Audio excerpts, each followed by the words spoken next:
નમસ્કાર વિદ્યાર્થી મિત્રો, કેમ છો? આજના વિડીયોમાં હું તમને ધોરણ 12 સંસ્કૃતમાં આવતી મહાકવિ બાણ રચિત કાદંબરી કથા, આ કથા વિશે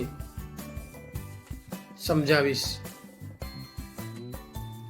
વિદ્યાર્થી મિત્રો, કાદંબરી કથા એ બે ભાગમાં વહેંચાયેલી છે. એક ભાગ છે પૂર્વ ભાગ અને બીજો ભાગ છે ઉત્તર ભાગ. આ કથા, કાદંબરી કથા જે ખરી, એ કથા મહાકવિ બાણે જ્યાં સુધી લખી એટલો ભાગ પૂર્વ ભાગ કહેવાય છે, અને ત્યારબાદ જે બાકી રહેલો જે ભાગ ખરો એની રચના મહાકવિ બાણના પુત્ર ભૂષણ ભટ્ટે લખી. તેથી એ ભાગ ઉત્તર ભાગ કહેવાય છે. આ કથામાં ચંદ્રાપીડ અને પુંડરીક, કયા નામ? ચંદ્રાપીડ અને પુંડરીકના ત્રણ જન્મોની કથા અહીંયા બતાવેલી છે.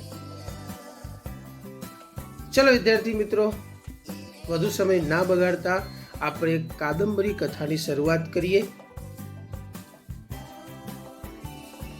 વિદિશા નામના નગરમાં શુદ્રક નામનો રાજા હતો. આ રાજા એક દિવસે પોતાનો રાજ દરબાર ભરીને બેઠા હતા. બરાબર એ જ સમયે એક કન્યા, એક સુક મતલબ કે પોપટને લઈને રાજા શુદ્રકના દરબારમાં આવી. મહત્વની વાત એ હતી વિદ્યાર્થી મિત્રો કે આ પોપટ માણસની જેમ બોલતો હતો. તેથી માણસની ભાષામાં બોલીને એ પોપટે તમામ દરબારી અને રાજાઓનું મનોરંજન કર્યું. છેવટે રાજાએ તથા દરબારીઓએ પૂછ્યું કે હે પોપટ, તું માણસની ભાષા, માણસની વાણી કઈ રીતે બોલી શકે છે? અમને જણાવ. ત્યારે એ પોપટે પોતાની કથા શરૂ કરી. પોપટે જણાવ્યું કે સહ્યાદ્રી પર્વતમાળા, આ પર્વતમાળામાં એક વિશાળ જંગલમાં એક વિશાળ વૃક્ષ હતું.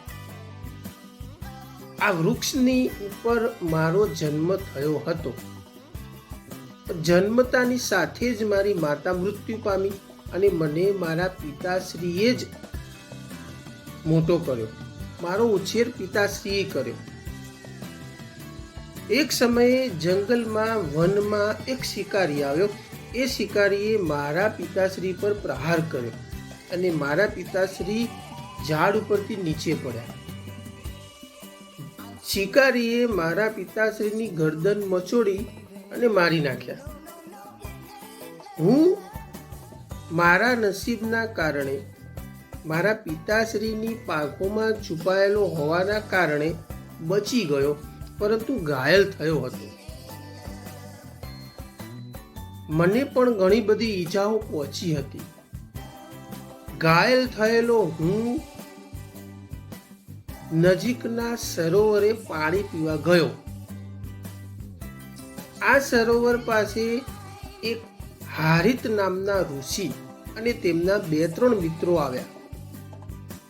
હારિત ઋષિએ મને જોયો અને મને પોતાના હાથમાં લીધો. મને પ્રેમપૂર્વક પાણી પણ પીવડાવ્યું અને પછી એ હારિત ઋષિ મને લઈને પોતાના આશ્રમમાં ગયા. આ આશ્રમમાં હારિત ઋષિએ જઈને તેમના પિતાશ્રી જાબાલી ઋષિને જણાવ્યું કે પિતાશ્રી, આ વનમાંથી એક ઘાયલ થયેલો પોપટ મળ્યો છે. પિતાશ્રીએ આંખો ખોલી, એ તપ કરવા બેઠા હતા, આંખો ખોલી અને પોપટને જોયો. પોપટને જોતા વેત હારિત ઋષિએ જણાવ્યું જાબાલી ઋષિએ જણાવ્યું કે આ પોપટ તેના પૂર્વ જન્મના કર્મોનું ફળ ભોગવી રહ્યો છે. ત્યારે હારિત ઋષિએ તેમના પિતાશ્રી જાબાલી ઋષિને કહ્યું, પિતાશ્રી, તમે આ પોપટના પૂર્વજન્મની કથા જાણો છો? હારિત ઋષિએ આવો પ્રશ્ન પોતાના પિતાશ્રીને પૂછ્યો. ત્યારે જાબાલી ઋષિએ કહ્યું, હા બેટા, હું આ પોપટના પૂર્વ જન્મની કથા વિશે જાણું છું. ત્યારે હારિત ઋષિએ પોતાના પિતાશ્રી જાબાલી ઋષિને કહ્યું કે પિતાશ્રી, એના પૂર્વ જન્મની કથા અમને સંભળાવો.